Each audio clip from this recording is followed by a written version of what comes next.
good afternoon everyone! Lalo-lalo sa mga Aeronatics, Team Charan at Charanatics. So ayan, nandito po tayo ngayon sa province area ng Tokyo. Ayan, nakalimutan ko na yung pangalan ng lugar.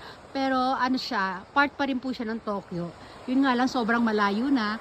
O, nandito po tayo. Ayan yung yung river. O, dito meron siyang white bridge, ayun, na nag-uugnay dito sa ating river. Lalakad tayo sa bandaron dito. Dahan-dahan lang tayo, baka tayo ay madulas. Di ba? Nakikita niyo yon, yung hotel na yun nandun sa taas, yung parang bahay na yon, maliit na hotel lang. Diyan po kami nag-stay. Ayan, kasama ko yung biyenan ko, yung asawa ko at pati yung kapatid ng biyenan ko. Sa bandaron may mga magandang garden. Ito, isang napakalaking park po, napakalawak.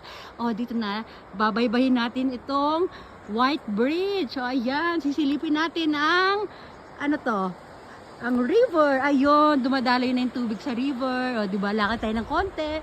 Dito naman sa gawing dito, silipin natin ang view.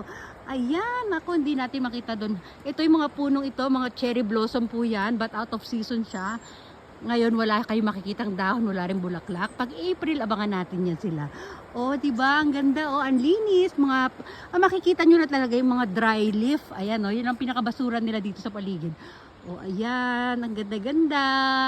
Di ba? Napakasarap sa mata. Bye!